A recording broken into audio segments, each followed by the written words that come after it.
Assalamualaikum warahmatullahi wabarakatuh. Selamat siang semua. Video ini akan dibuka melalui Tumblr.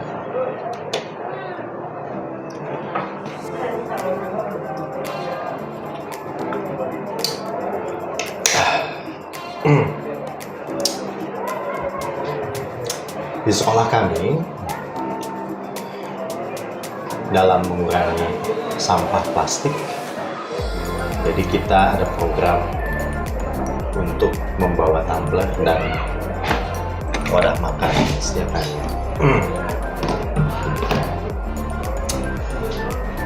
Ini salah satu program yang ada di sekolah, terutama di SMK ini. Saya sudah 5 tahun di sini mengajar di sini dan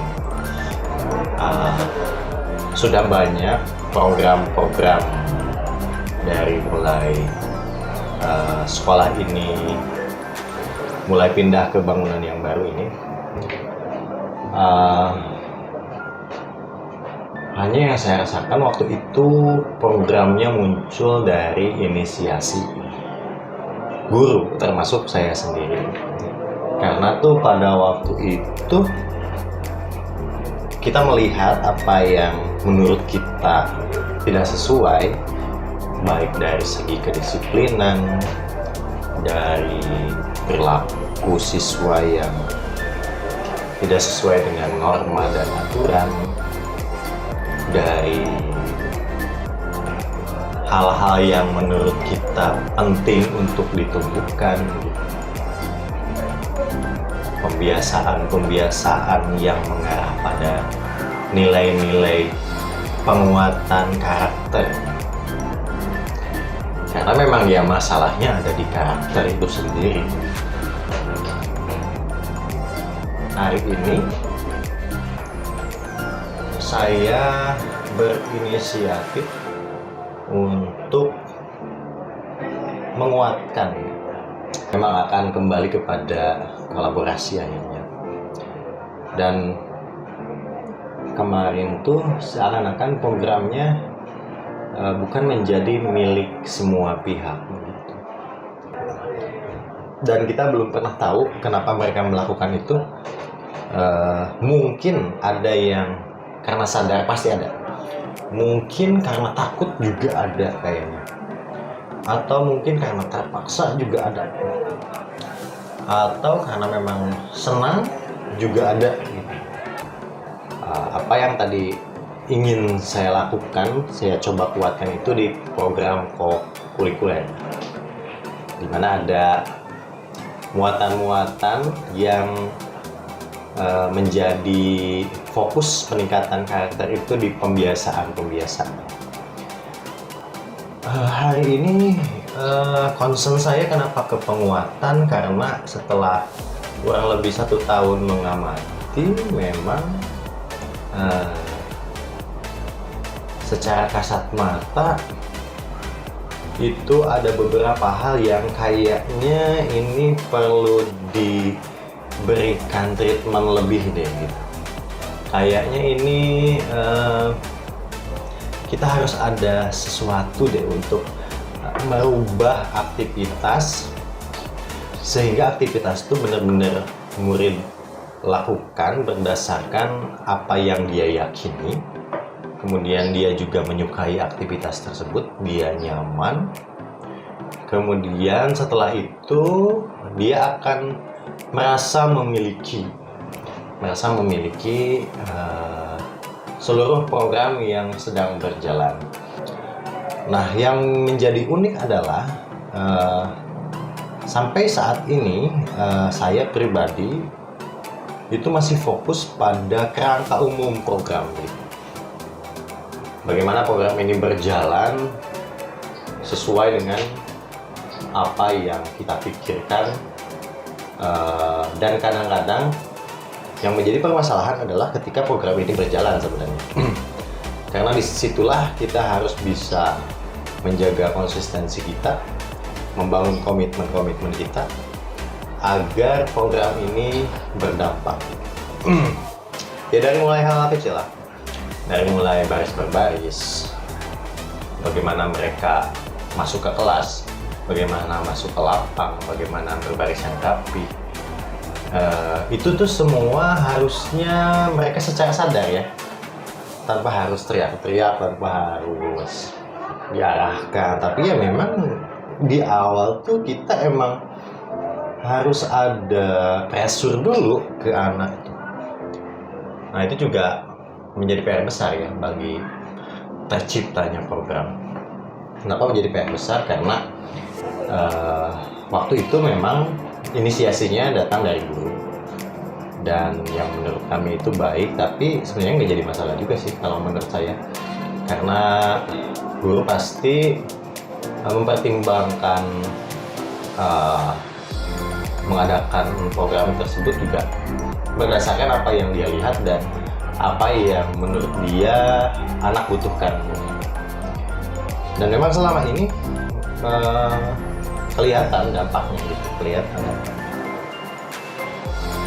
Seperti apa? Mungkin kita juga penasaran ya. Akhirnya saya memutuskan untuk mewawancara para peserta didik.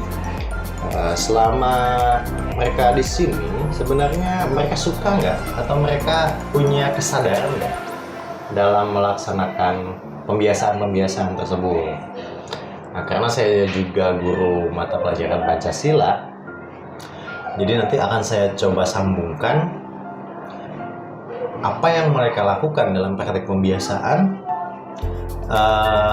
Kira-kira menurut mereka ada kaitannya nggak dengan nilai-nilai Pancasila?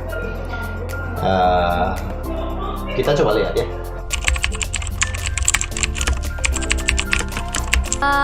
Budaya kerja, ya. Soalnya kan budaya kerja itu kan bisa membiasakan diri kita buat kedepannya gimana di dunia industri gitu. Sholat duha Pak, sholat duha.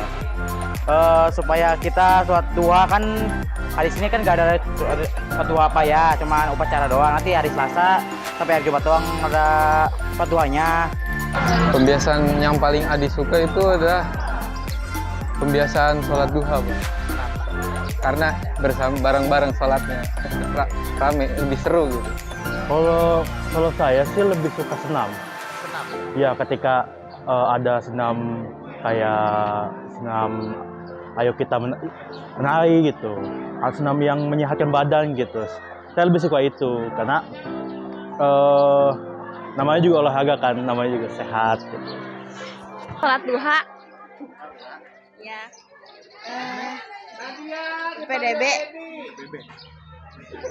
memungut sampah, senam, literasi. Pertama, pembiasaan setiap hari berbaris di depan kelas atau di lapangan. Yang kedua yaitu pembiasaan sholat duha berjamaah. Pembiasaan sholat duha Pak. Sholat duha. Ya. Kenapa tuh? Senam, Pak. Senam. Iya. Kenapa suka senam? Ya, kalau senam itu buat kita nggak terlalu tegang sama pembiasaan seperti PBB. Jadi buat kita lebih rileks gitu, Pak. Melampiaskan semua rasa capek setiap hari. Ada kebersamaan, sila, persatuan Indonesia, Pancasila ketiga. Nah, baris berbaris itu membiasakan setiap harinya kita untuk disiplin, Pak. Dan sholat duha tentunya membuat siswa SMP di Jakarta ini lebih taat, lebih mendekati diri kepada Tuhan, dan tentunya lebih bisa bersama-sama untuk melaksanakan dan lebih meningkatkan persatuan, Pak. Persatuan. Sila ketiga persatuan Indonesia. Karena dengan kita berkumpul itu kan untuk senam kan kita berkumpul silaturahmi. Itu juga memperkuat persatuan antar ras. Nah, kita bisa lebih dekat dengan satu sama lain itu. Dari tata keramanya aja sih, Pak. Ya. Ya, saling menghargai, sopan santun.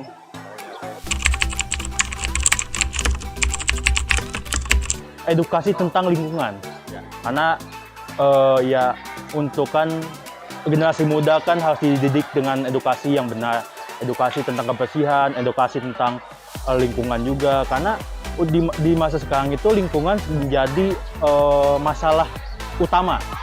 Iklim global, pemanasan global, dan lain-lain, sampah mikroplastik di laut, limbah di kimia, itu karena ketidakpedulian generasi di zaman kita terhadap lingkungan. Ditingkatkan adalah ketika berbaris di lapangan atau berbaris di depan kelas itu dipercepat, jangan lelet, atau ketika berbaris itu tidak boleh lama-lama, intinya cepat, Pak. Dari diri kamu sendiri. Ada sih, Pak. Apa tuh? Biar sih kerja sama lagi buat seperti ini nih, tanaman. Kerapihan. Kalau kerapihan ya minimal kayak pakai bajunya sesuai dengan peraturan gitu kan. Terus pokoknya peraturannya tuh dipatuhi gitu, Bapak. Baik. Itulah pendapat anak-anak setelah saya wawancarai. Memang ternyata mereka kalau ditanya yang paling suka itu muncul beberapa jawaban yang ada yang sama, ada yang tidak ya, berdasarkan alasan mereka sendiri. Itu menjadi hal yang sangat penting bagi saya dalam melihat lebih dalam program-program atau aktivitas-aktivitas yang mereka lakukan, sehingga tuh mereka nantinya connect gitu. Mereka harus mereka sadar dulu mereka melakukan itu tujuannya apa, sehingga ketika mereka menyadari tujuannya itu untuk apa, mereka sedikit-sedikit akan bisa merasakan dampaknya. Meskipun tadi ada yang bilang memang dampaknya juga nggak bisa dilihat hari ini ya. Untuk ya mungkin manfaatnya nggak kerasa sekarang, tapi mungkin di masa depan kita. Program yang berkaitan dengan peningkatan nilai-nilai karakter tuh nggak instan gitu. Memang harus secara rutin diulang-ulang, kemudian yang paling penting adalah konsisten. Nah, kata konsisten ini menjadi menarik ketika kita akan berhadapan dengan aktivitas yang dilakukan secara terus-menerus. Di sini ada tanggung jawab dan peran tentunya ya. Sudah menjadi tugas kita sebagai guru sih idealnya, dan tugas seluruh murid juga idealnya menjalankan perannya masing-masing gitu ya. Jangan sampai program yang sudah berjalan ini itu iramanya melemah begitu, melemah dan mungkin bisa hilang. Nah, jangan sampai seperti itu. Nah, fokus saya mungkin menjaga itu.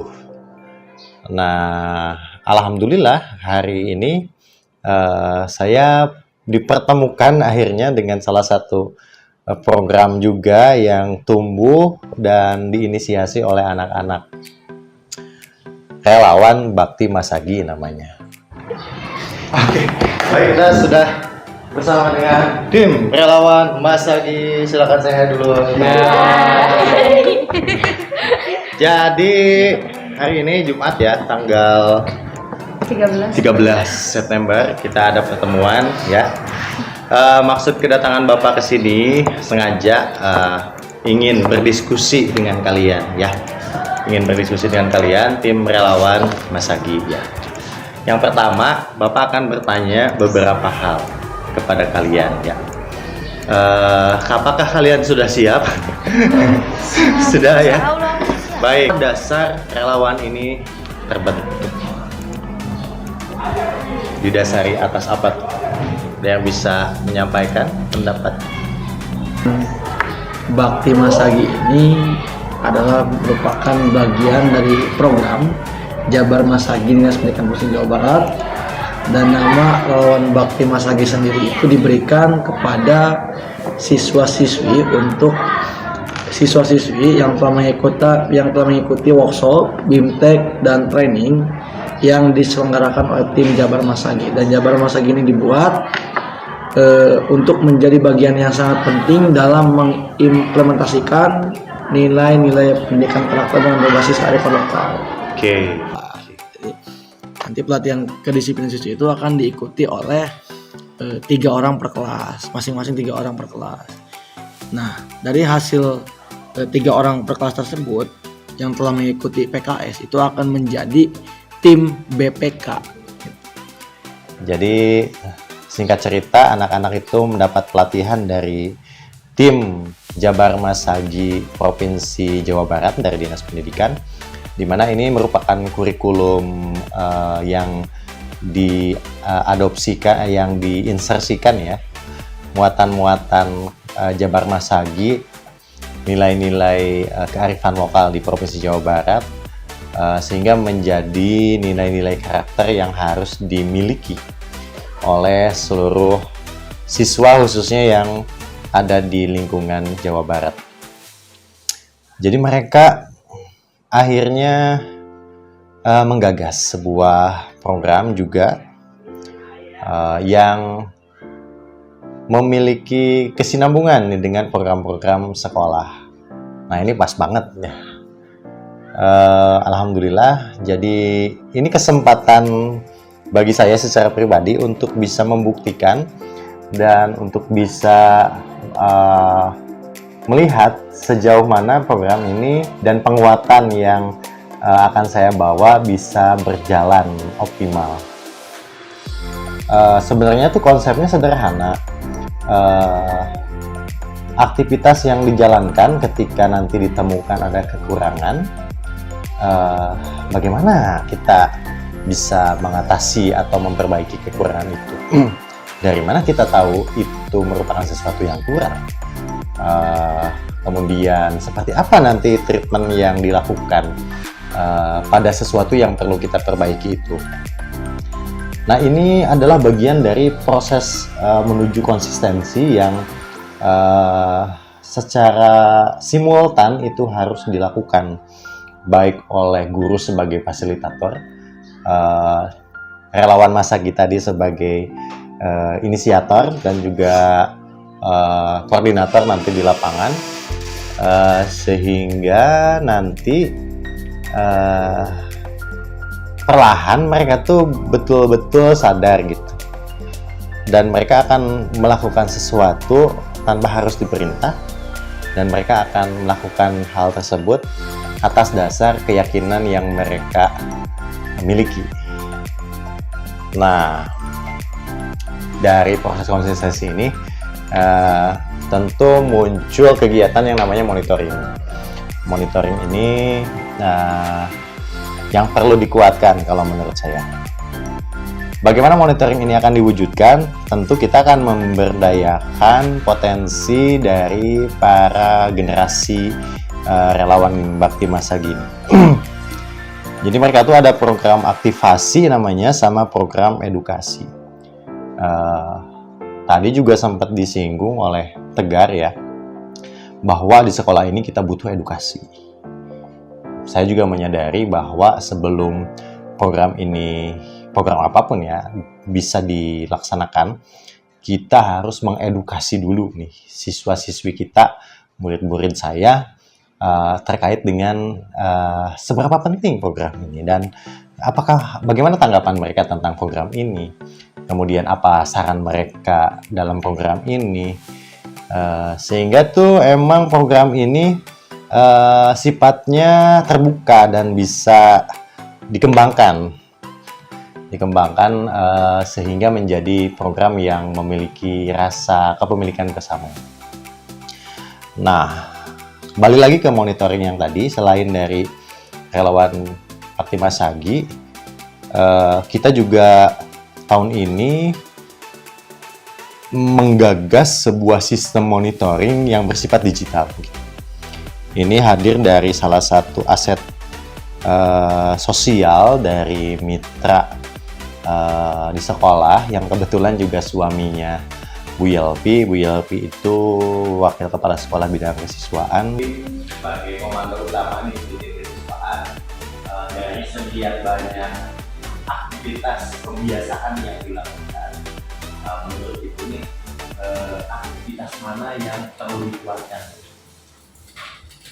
Aktivitas yang perlu dikuatkan itu sholat duha. Kalau dilihat dari program yang diinisiasi anak relawan Bakti Masagi itu sangat sinergis dengan hal-hal yang perlu dikuatkan di SMK kita. Contohnya program sampah, mereka akan mengangkat permasalahan yang ada di lingkungan itu sampah.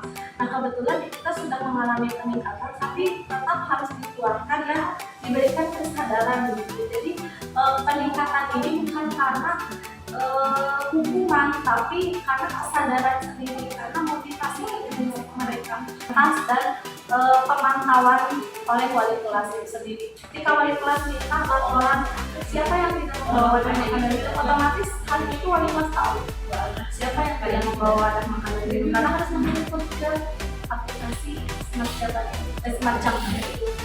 Juga. Nah berarti nanti Bu setelah monitoring itu dilaksanakan, apalagi dengan digitalisasi, dia pasti ada tindak lanjut ya Bu ya. Nah seperti apa nanti komunikasi tindak lanjutnya Ibu sebagai beasiswaan dengan para wali kelas itu nanti bentuk tindak lanjut terhadap inkonsistensinya biasanya dalam bentuk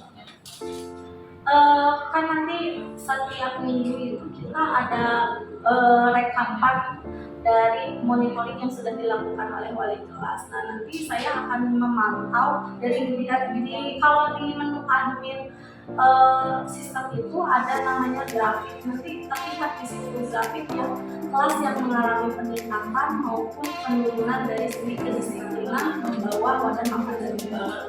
Nah nanti kita sampaikan kepada wali kelas masing-masing hasilnya. Sebenarnya wali kelas juga bisa melihat rekapannya sendiri, bisa menelitinya sendiri, tapi lebih bisa mengingatkan lagi sih. Nanti kita selain mengingatkan ke wali kelasnya, ada beberapa nama yang ternyata masih belum mengalami peningkatan. Jadi kita sekarang ada sistem monitoring berbasis digital yang namanya itu Smart Jacker. Nah ini menjadi hal yang menarik ya ketika ada penguatan secara teknis di lapangan, kemudian proses pemantauannya itu menggunakan aplikasi digital, sehingga nanti tuh bisa ada tolak ukur ya, yang tentunya tolak ukur ini bersumber dari indikator-indikator yang dilihat dan dinilai berdasarkan fakta yang dialami di lapangan. Oke, berarti programnya sudah sangat nyambung ya. Satu dengan program sekolah sudah nyambung, yang kedua dengan implementasi nilai-nilai kebaikan juga sudah nyambung. Untuk hal-hal yang tadi sifatnya temuan ya di lapangan, terutama yang kalian lihat dari teman-teman kalian yang masih kurang-kurang itu, kalian mengupayakan untuk memaksimalkan dan memperbaiki itu semua. Oke. Baik, terima kasih anak-anakku yang sudah berkenan berdiskusi bersama Bapak, sehingga nanti treatmentnya itu akan muncul seperti apa bentuk-bentuk pembinaan atau metode-metode penyegaran terhadap perilaku-perilaku yang indisipliner atau tidak sesuai dengan nilai-nilai kebajikan. Nah ini menurut saya sangat patut dicoba dan menjadi salah satu program di kegiatan grup penggerak ini. Jadi programnya adalah penguatan dan ini akan berkolaborasi dengan program dari murid relawan Jabar Masagi, dan ini akan juga berhubungan dengan penggunaan salah satu sistem digital di SMK Negeri Jayakarta, Smart Jacker. Semoga ini akan menjadi sesuatu yang menarik dan tidak muluk-muluk sebenarnya, merubah hal yang paling kecil dan menjaga itu tetap konsisten sehingga perbaikannya terus-menerus. Seperti itu curhatnya seorang guru PKN dan curhatnya seorang guru penggerak. Akan muncul keoptimisan dari Prakarsa Perubahan yang kita usung bersama,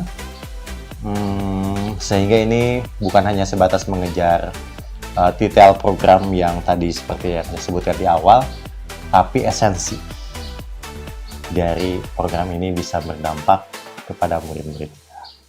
Terima kasih, kita berlanjut di tahapan yang lainnya. Semoga saya bisa kembali mendokumentasikan dan menceritakan seperti apa keberlanjutan program-program yang akan dilaksanakan dan proses penguatan yang terjadi di lapangan. Assalamualaikum.